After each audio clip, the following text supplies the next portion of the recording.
La série médicale italienne Doc est revenue pour sa saison 2 mercredi dernier sur TF1.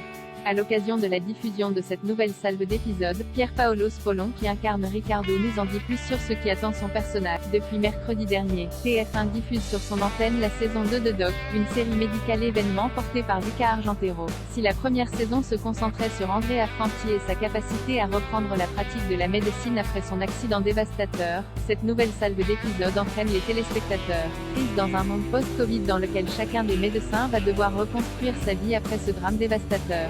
À l'occasion de la diffusion de la saison 2, Pier Paolo Spolon alias Riccardo Bombegna, résident en médecine interne qui avait beaucoup touché les fans lors de la première saison, nous en dit plus sur ce qui attend son personnage dans les prochains épisodes. Halluciné, dans la saison 1 nous apprenions que votre personnage avait subi une amputation suite à un accident quand il était adolescent.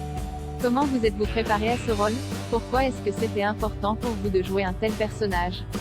Pier Paolo Spolon, pour me préparer au rôle de Riccardo, j'ai cherché à rencontrer un garçon qui avait eu un problème similaire à celui de mon personnage. J'ai ainsi pu lui poser des questions et observer ses rapports avec les autres avant et après avoir perdu sa jambe. La chose qui m'intéressait le plus ce n'était pas de savoir comment il était dans son cercle d'amis, mais plutôt comment il évoluait en présence de gens qu'il ne connaissait pas. Et le plus dur, c'est quand on doit dire ce genre de choses à quelqu'un qui nous plaît.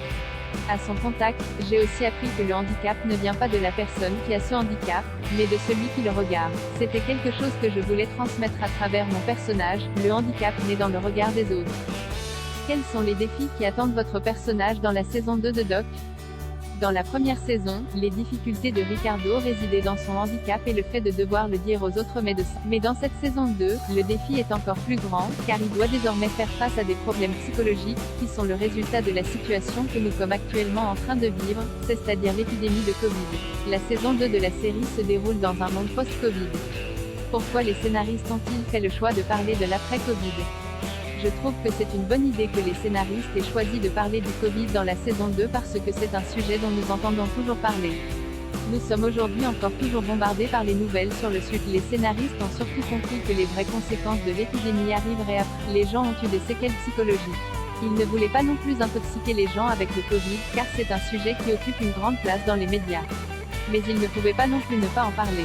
Ils ont donc trouvé la solution de parler de l'après-Covid, qui permettait d'aborder les retombées de l'épidémie afin que les gens puissent s'identifier. Doc a été un très grand succès aussi bien en Italie qu'en France. Est-ce que vous aviez de la pression et du stress quand vous avez commencé à tourner la saison 2? Oui, nous avions beaucoup de pression. Nous avions conscience de l'importance de la série sur la vie des téléspectateurs. Chris, en tant que personnage principal, Luca Argentero nous a d'ailleurs fait un discours avant de commencer le tournage. Il nous a dit que nous vivions un moment historique et important, et que nous faisions bien plus qu'une simple série. Et que la seule façon de ne pas stresser, c'était de se concentrer sur le travail. C'était un peu un moment à la Al Pacino dans l'enfer du dimanche rire.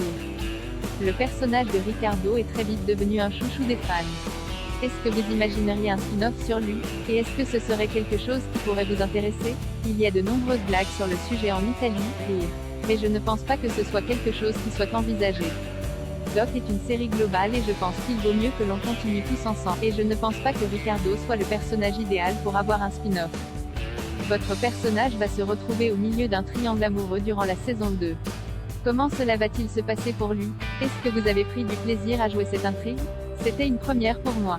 Normalement je joue plutôt des personnages qui n'ont pas beaucoup de chance d'un point de vue sentimental. C'était incroyable pour moi de passer de la possibilité d'avoir une copine à celle d'en avoir deux, rire. Il se trouve dans une relation stable et voilà qu'arrive Carolina qui va le faire douter. Mais je ne veux pas trop vous spoiler. Tout ce que je peux vous dire c'est que Riccardo est un personnage qui est très traditionnel dans sa conception du couple.